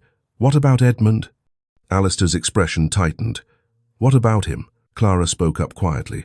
The letters show Vincent paid his debts in exchange for pursuing Charlotte's attention, creating the appearance of impropriety. Edmund was complicit, though perhaps not from the beginning. He was weak, Charlotte said, her voice sad. Not evil, but weak. Desperate enough to accept Vincent's money and play his role. But he made his choice, and I made mine. He's gone now. Alistair was silent for a long moment, staring into his glass. Then, without looking at Charlotte, he asked the question that had clearly been haunting him. Did you? Were you tempted by his offer? To leave with him? Charlotte could have lied, could have spared him the pain of truth, but they had lived with lies their own and Vincent's for too long. For a moment, she said honestly, I was tempted by the escape he offered, by the possibility of a life where I wasn't constantly reminded of my failure, where I could be valued for who I am, rather than mourned for what I cannot provide. Alistair flinched as if struck. But I never wanted him, Charlotte continued firmly.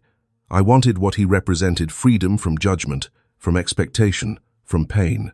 But the man himself? No, I never wanted Edmund. Only you. I have only ever wanted you. Their eyes met across the firelit room, and Charlotte saw the depth of Alistair's relief, his pain, his love, all of it laid bare in his expression. Clara cleared her throat delicately. I believe I should retire for the evening. It's been... She gave a small, exhausted laugh. It's been quite a day. Clara, Charlotte moved to embrace her friend. Thank you for your courage, for your loyalty, for everything. Thank you for not turning me away when I brought you such terrible news about my own brother. Clara's eyes were bright with tears. I hope you can both find your way back to each other now.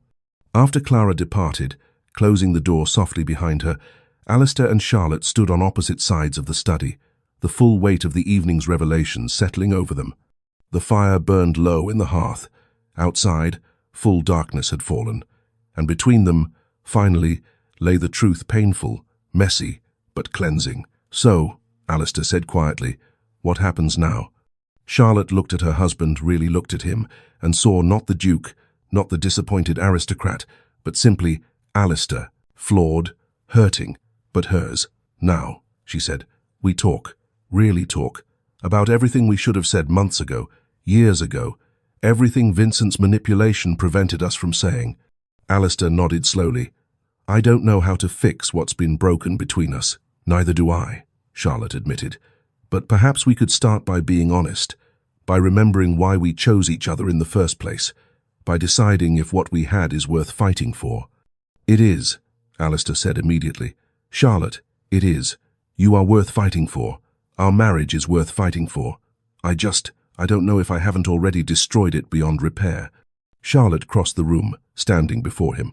This close, she could see every line of exhaustion on his face, every shadow of pain in his eyes. But she could also see hope, fragile, tentative, but real. "Then let's find out," she said softly. "Together." Chapter 9. The line ends with me. The study felt different now, warmer somehow, despite the fire burning low in the hearth. Alistair and Charlotte stood facing each other, the space between them charged with possibility and fear in equal measure. "I don't know where to begin," Alistair said, his voice rough. "The beginning, perhaps." Charlotte moved to the settee, settling onto its edge. "Or the middle, or anywhere that feels true." Alistair joined her, maintaining a careful distance close enough to touch, but not touching. "Not yet. I never needed an heir," he said suddenly, the words rushing out as if they'd been dammed up too long. "I know that sounds absurd, given everything that's happened, but it's true. I only ever needed you. But I was so caught up in what I should want, what society demanded, what duty required, what 300 years of history expected, that I forgot what I did want." He turned to face her fully. "I wanted a partner, a companion, someone to share this life with in all its complexity and responsibility and occasional joy. I had that, Charlotte. I had you, and I let Vincent's poison and my own cowardice convince me it wasn't enough." Charlotte felt tears sliding down her cheeks. "I felt like I'd tricked you, like you'd married me expecting one thing, and I'd given you nothing. Every month when my courses came, I felt like I was disappointing you all over again, failing at the one thing I was supposed to do. You gave me everything," Alistair said fiercely. "Love, partnership, a home that felt like more than just stone and history. You gave me laughter and conversation, and someone who saw past the title to the man beneath. I was just too blind to see it, too consumed by imagined obligations to appreciate what I actually had." They sat in silence for a moment, the weight of years of miscommunication settling between them. "What will we tell people?" Charlotte asked finally. "Society will never accept this decision. To deliberately forego an heir, they'll see it as shirking duty, as selfishness." Alistair's laugh was short but genuine. "Then society can go hang. I'll make a formal declaration. The Blackwood line ends with me, by choice, because my wife is worth more than any legacy of blood and title. Let them talk. Let them judge. I'm finished caring what anyone thinks except you." Charlotte searched his face for doubt, for reservation, but found only certainty. "You mean that?" "With every fiber of my being." Alistair shifted closer. "But that doesn't mean the Blackwood name dies meaninglessly. We can build a different kind of legacy, one that actually matters."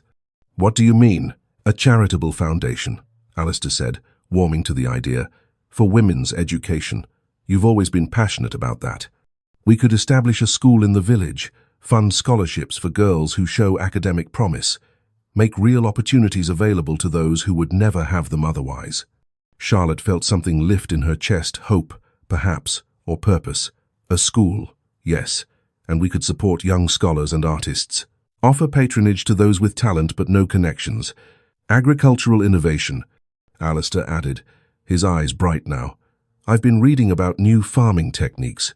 We could implement them here, create more sustainable practices, more jobs for local families, make Blackwood Manor a center for progressive thought rather than just another aristocratic estate clinging to the past. We could actually do good," Charlotte said wonderingly. "Real, tangible good. Not just exist as decorative figureheads, but create something that outlasts us." "Yes." Alistair reached for her hand, tentative. "If you'll help me. If you'll build this new legacy with me." Charlotte laced her fingers through his, and the simple connection felt like coming home.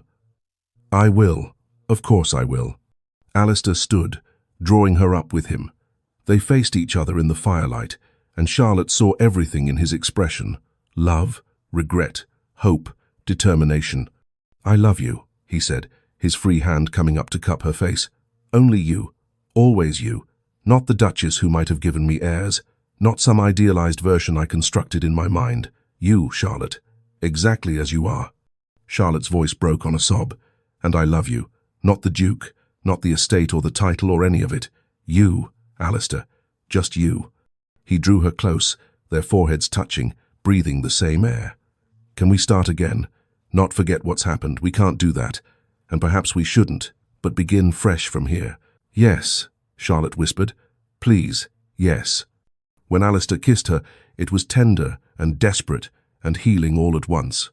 Years of pain and loneliness and miscommunication dissolved in that moment, replaced by something simpler and infinitely more precious: love, acknowledged and reciprocated, and finally given room to breathe. They held each other in the firelit study long into the night, talking and crying and laughing and slowly, carefully beginning to rebuild what had been broken. And when they finally retired to their chambers, it was together the door to Charlotte's dressing room left open, the distance between them finally, blessedly closed. 6 months later, sunlight streamed through the breakfast room windows, turning Charlotte's hair to gold as she bent over a letter. Late spring had transformed Blackwood Manor's grounds into a riot of green and bloom, and the windows stood open to admit the sweet air. "Listen to this," Charlotte said, her voice bright with excitement. "Miss Patterson writes that 3 of our girls from the school have qualified for the advanced mathematics program at the academy in York." "3, Alistair. From our little village school." Alistair entered, still in his riding clothes from an early morning inspection of the new irrigation system. He carried his own letter, grinning. "And young Thomas Fletcher, the blacksmith's son we're sponsoring at Cambridge, has been asked to present his paper on agricultural mechanics to the Royal Society." He leaned down to kiss Charlotte's cheek, and she smiled up at him, stealing a strawberry from his plate as he sat beside her rather than at the opposite end of the table. "Thief," he accused fondly. "Provider of necessary nutrients to your wife," she corrected, popping the berry into her mouth. Their easy banter was interrupted by the arrival of the morning post. Most of it was routine estate business, thank you notes from scholarship recipients, invitations to local gatherings, but one envelope made Charlotte's smile falter. She opened it, read the contents, and Alistair saw her expression close slightly. "What is it?" Charlotte handed him the invitation. "Lady Pemberton's summer ball. She includes her condolences for the unfortunate end of the Blackwood line." The pointed cruelty of it hung in the air between them. Then Alistair took the invitation, walked to the fireplace, and threw it directly into the flames. "Alistair, Lady Pemberton can keep her false sympathy and her ball." He returned to his seat, taking Charlotte's hand. "Do you ever regret it? When people speak cruelly like that? When society reminds us we've chosen a path they cannot understand?" Charlotte was quiet for a moment, considering. "Never. Not for a single moment. Do you?" "Only that I wasted so much time," Alistair said softly. "So much time feeling inadequate, making you feel inadequate, when I could have been simply loving you, building this life we have now. That's my only regret, the years we lost to fear and silence." Charlotte squeezed his hand.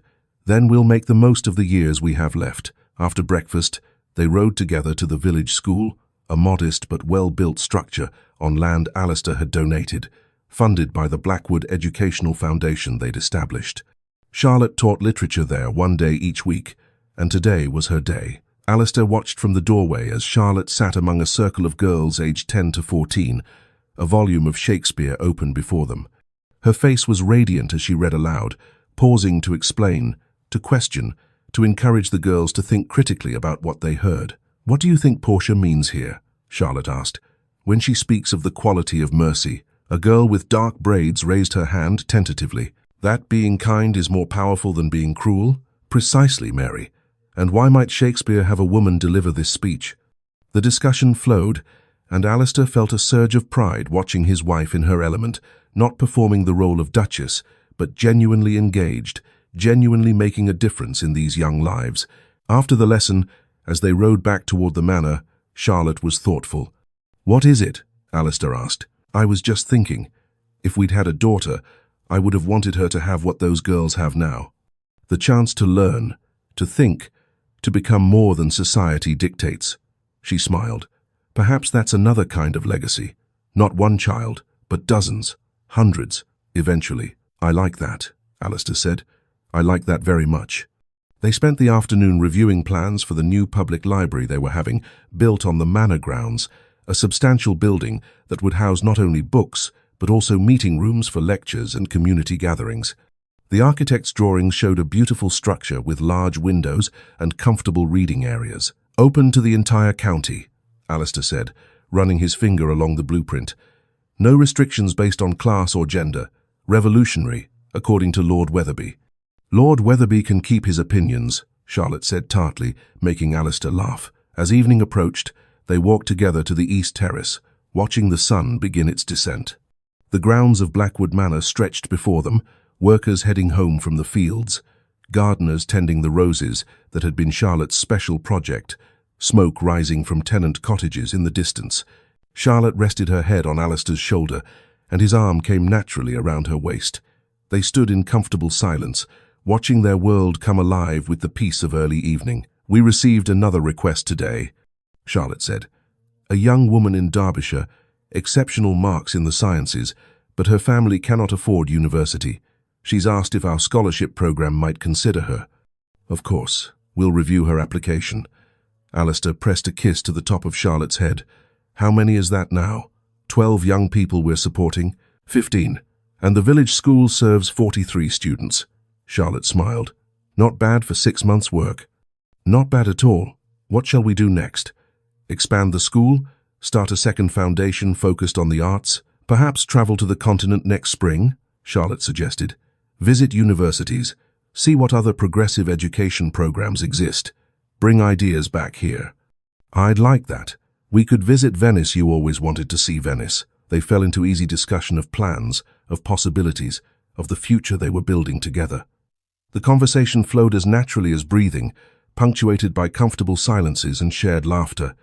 After a while, Alistair grew quiet, his gaze distant. "What are you thinking?" Charlotte asked. "That Vincent was right about one thing." Alistair's voice was contemplative. "Without children, there will be no Blackwood after me. The name dies with me. 300 years of history ended." Charlotte straightened, turning to look at him with concern. But Alistair was smiling a genuine, peaceful smile. "But he was wrong about everything else," Alistair continued. "This estate, this name, it was never about blood. It was never about an unbroken chain of inheritance. It's about what we build, what we give, how we love. That's the real legacy. Not names in a genealogy, but lives actually changed. Students educated who wouldn't have been. Innovations implemented that will benefit this community for generations. Ideas planted that will grow long after we're gone." He cupped Charlotte's face in his hands, his touch infinitely gentle. "We've built something beautiful here, something that matters, and we're not finished yet." Charlotte felt tears prick her eyes, but they were happy tears. "No, we're not finished at all." The sun crested the horizon fully now, bathing the estate in golden light. Everything, the manor, the grounds, the village beyond, seemed to glow with promise. Charlotte turned in Alistair's embrace to face him fully, taking both his hands in hers. "The line may end with you, my love," she said softly, "but our story, this is just the beginning." Alistair kissed her then, slow and sweet, filled with all the love and hope and determination that had brought them through the darkness into this new dawn. Behind them, Blackwood Manor stood solid and enduring, but its meaning had changed. No longer just a monument to the past, it had become something living, a place where futures were built, where possibilities were nurtured, where two people had chosen love over duty and, in doing so, had created a legacy worth far more than any bloodline. Hand in hand, they walked back toward the manor as the sun climbed higher. There was work to do, always work to do. Letters to write, plans to make, lives to touch and change and improve. But they would do it together, and that made all the difference. The Blackwood line would end with Alistair, exactly as he had declared. But the Blackwood legacy, the real legacy of love, service, and purposeful living, that was only just beginning. And it would endure long after the last Duke and his devoted Duchess had passed into memory, carried forward by the hundreds of lives they had touched and the example they had set, that sometimes the greatest act of duty is choosing love. That sometimes the noblest legacy is built not on blood, but on the countless small acts of kindness and courage that ripple outward to change the world. Part 2. The Impossible Gift. Overview. 6 months after choosing love over legacy, the impossible happens. Just as Alistair and Charlotte have found peace in their decision to let the Blackwood line end with them, building schools, changing lives, and creating a legacy of love rather than blood, Charlotte begins experiencing unusual symptoms. What follows is a journey neither dared to hope for, a pregnancy that defies all medical expectations. But this miraculous blessing brings its own challenges. Charlotte must navigate the fear of losing what she never thought she could have, while Alistair struggles with protective instincts that threaten to smother the partnership they've rebuilt. Society, which condemned them for their choice, now watches with predatory interest, waiting to see if this miracle will validate their cruel judgments or prove to be false hope. As Charlotte's pregnancy progresses, both must confront a terrifying question. After building an entire future around being enough without children, can they embrace this unexpected gift without losing themselves? And when complications arise that put both Charlotte and the baby at risk, Alistair faces the ultimate test, choosing between the heir he never thought he'd have and the wife he cannot live without. Part 2 explores the complexity of getting what you thought you wanted only after you'd made peace without it, the terror of hoping again after accepting loss, and the profound truth that sometimes the greatest miracles come not when we're desperately seeking them, but when we finally learn to be content without them. The line may have been meant to end with him, but fate, it seems, had other plans. And so ends the story of Duke Alistair and Lady Charlotte Blackwood, a couple who discovered that the greatest legacy isn't written in bloodlines, but carved in the lives we touch and the love we choose every single day. If this story moved you, I'd love to know. What was your favorite moment? Was it when Alistair finally stood up to Vincent, when Charlotte found her voice again, or that beautiful dawn scene where they chose their future together? Drop a comment below and share which part of their journey resonated most with your heart. Don't forget to subscribe to Lyra's Romance Stories for more emotional historical romances that will make you believe in the transformative power of love. Hit that notification bell so you never miss a story about couples who fight for each other against impossible odds. And here's something special. If this video reaches 1,000 likes, I'll release part 2 where the impossible happens and Alistair and Charlotte's story takes an unexpected turn that will leave you breathless. You won't want to miss what fate has in store for them. Check the description below for the complete written version of this story, links to similar romances, and a special playlist of all our stories about second chances and healing love. Thank you for spending this time with Alistair and Charlotte. Until our next story, remember, true legacy isn't about what we inherit, it's about what we choose to build, who we choose to love, and the courage to define our own happiness. This is Lyra, reminding you that the best love stories are the ones where two imperfect people refuse to give up on each other. Sweet dreams and happy Christmas.